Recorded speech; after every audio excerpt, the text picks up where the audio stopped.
Hi friends అందరికీ. ఈరోజైతే మా మదర్ చనిపోయిన రోజండి. ఇవాల్టికి మా మదర్ చనిపోయి 8 సంవత్సరాలైతే పూర్తయింది. కానీ ఆమె లేని లోటు అనేది మాకింకా ఇప్పటికీ అలాగే ఉంది.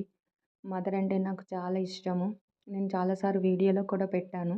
అయితే ఎవరీ ఇయర్ ఆమె పేరు మీద ఒక చీరనైతే ఎవరికొకరికి ఇవ్వటం అయితే ఆనవాయితీ.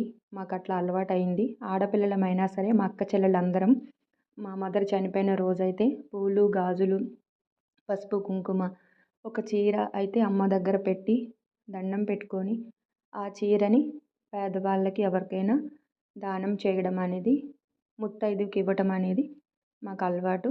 ప్రతి సంవత్సరంలాగే ఈ సంవత్సరం కూడా అమ్మగారికి ఇలా అయితే పూజ చేసి ఆ చీరని వేరే వాళ్ళకైతే దానంగా ఇవ్వటం మాకు మంచిగా అనిపిస్తుంది. మా మదర్‌కి పూలంటే చాలా ఇష్టము. ఆమె పుణ్యస్త్రీగానే చనిపోయింది, వెళ్ళిపోయింది. అందుకు ఇంకా ఎవరీ ఇయర్ కూతుర్లుగా మేమందరం కూడా ఇలా చేస్తాము. ఈరోజైతే పూజ చేసి ఆ చీరని వేరే వాళ్ళకి ఇవ్వడానికి రెడీగా పెట్టాను. ఓకేనా ఫ్రెండ్స్?